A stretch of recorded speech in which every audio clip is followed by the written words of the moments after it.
Welcome back now to the ongoing war or proxy war in Ukraine. The Biden regime has once again invested a large amount of your money into Ukraine's never-ending war with Russia. Seriously, I guess until we get another president, this is just going to keep going for another year and a half. Biden approving his 40th military aid package for Ukraine.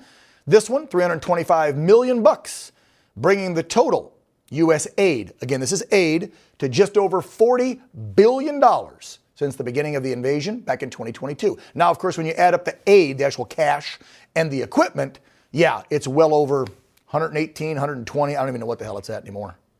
It's ridiculous.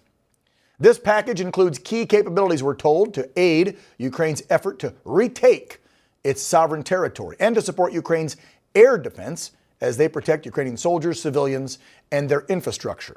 This will also send them more artillery, anti-armor systems, ammunition, blah, blah, blah, blah. The latest chunk of money came only 4 days, 4 days after a whopping $2.1 billion package of military support that they approved. As we continue to fund this proxy war, check this out. The president of Belarus, Alexander Lukashenko, announcing yesterday that his country has begun receiving Russian tactical nuclear weapons and everything is ready, quote, for their deployment. Again, this is coming from Lukashenko. He's warning that he wouldn't hesitate to order their use if Belarus faces an act of aggression, which actually contradicts earlier statements by Putin, who said that Russian weapons would be deployed to Belarus next month and emphasized they would remain under Moscow's exclusive control. Earlier this year, Putin announcing the planned deployment of those short-range nukes to Moscow's neighbor in a move widely seen as a warning to us, the U.S., as we, of course, have been stepping up our military support and money and da-da-da. So, if the Belarus president is telling the truth, it would mark the first time Russia has moved some of their nukes beyond their borders since the collapse of the Soviet Union. That's a big deal, folks. So just how far and how much are we willing to go? How long are we going to continue this under the Biden regime? Here now for the latest on the war in Ukraine, retired Army Colonel and former advisor to the Secretary of Defense under Trump, Colonel Douglas McGregor. Doug, welcome back to the program.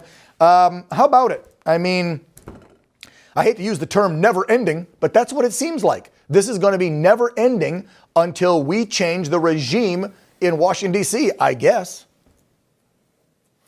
Well, everybody, I think, increasingly is looking forward to regime change in Washington, except the people that live in Washington. They're happy with the way things are. Once you leave this city and go anywhere else, you encounter a lot of unhappy Americans. Lukashenko is not in control of those weapons, regardless of whatever he says. The nuclear weapons are tactical nuclear weapons, 5 kilotons or less. Those are handled by Russian troops from the Russian armed forces, and it's very simple. The white Russians or Belarusians do not have forces trained to use those or maintain them or anything else. So, no, this is still under Moscow's control, and I think this was really at Lukashenko's request, who is very concerned that he could be a target of some regime change operation. We've already tried to remove him a couple of times with help from the National Endowment for Democracy or America's answer to the Communist International. We go into these countries, preach democracy, and then try to change the government. But as far as the war in Ukraine is going, the last 10 plus days have been devastating for Ukraine. Putin gave a presentation, a speech, and a 3-hour discussion with journalists about the war, and he cited some numbers. His numbers were actually low. He understated the damage, which is probably smart for him to do so. But we know that hundreds of tanks and several hundred artillery pieces and other armored fighting vehicles, thousands of Ukrainian troops. Current estimates are close to 15,000 dead. And we don't have any idea how many thousands are wounded, but we know the hospitals, the nearby evacuation areas are all full of wounded. So this has been nothing short of a disaster. They've made no progress at all. They've never reached the main defensive belt. All the fights have been on the periphery or just inside the security zone. And remember, just 20 to 25 kilometers in front of the defenses that Russia has built is this thing called the security zone. And that's where the Ukrainians have gotten, and that's where their offensive has ended. Now, Colonel, those numbers you were just given, that's just in the last 10 days of this offensive, correct? Yeah, wow. Yes. Some big numbers. When this first started, within the first 3, 4, 5 days, they lost 7,000 killed. And that's why now people are estimating more than twice that number are dead. Almost all of the tanks that are being destroyed, not all, but almost all, are Western manufacture. So we're seeing French, German, British equipment that's being destroyed on the battlefield. And again, in most cases, these tanks, all of this equipment is being destroyed by artillery.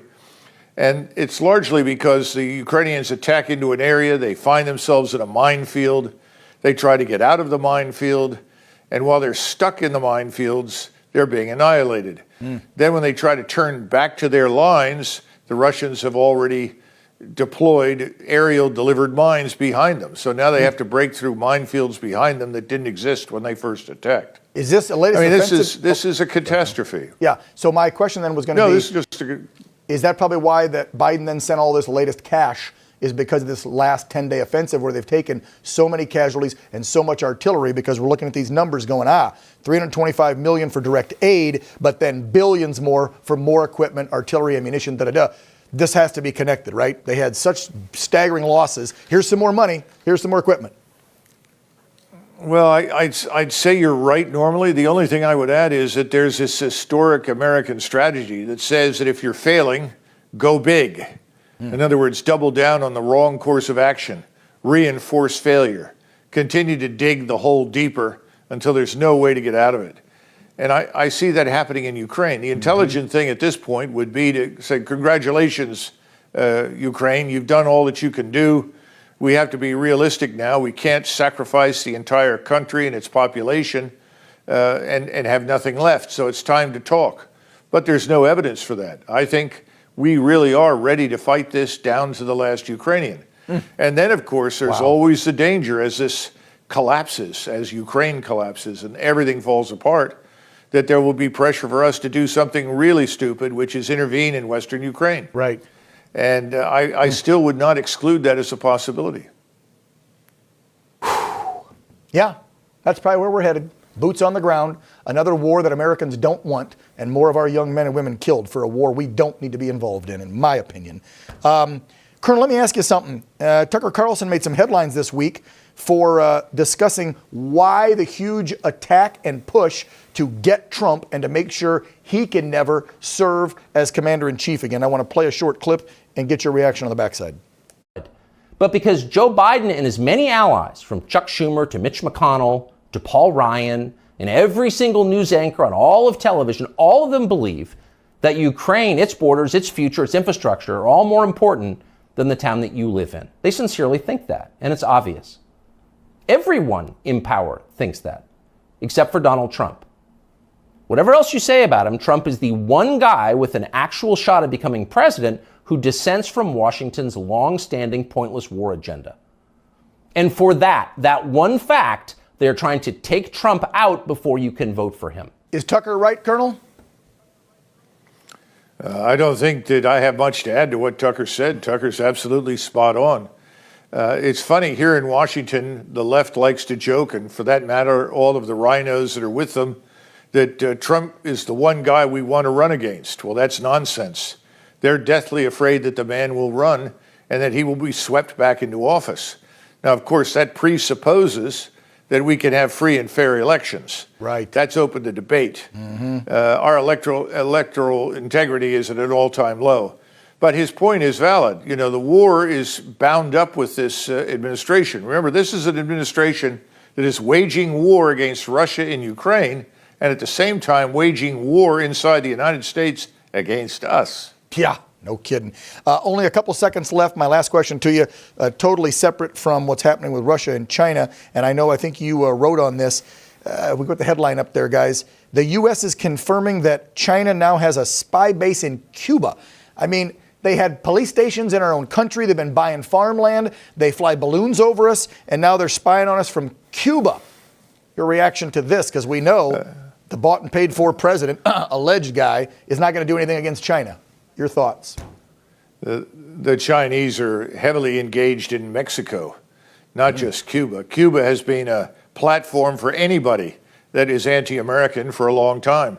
If you go back to the 1930s when the Spanish Civil War was raging, they supported the communists in Spain, that is Mexico, Venezuela, and Cuba. Not much has changed. These countries are hostile to us. So they all offer the Chinese, Russians, anybody that they think could be hostile to us a home. And yes, they're operating freely in Cuba, but they're also operating very effectively in Mexico. And of the two right now, I would consider the presence in Mexico to be far more dangerous. Well, I would agree with you because we already know that they're doing a Cold War against Americans by selling fentanyl so cheap to the cartels so it'll get into this country disguised as little colored pills and kill off millions of Americans. That's one of their Cold War tactics right there. Colonel, as always, we appreciate you so much, your insight and your honesty. Thank you, sir. Sure, thank you. Yep, take care.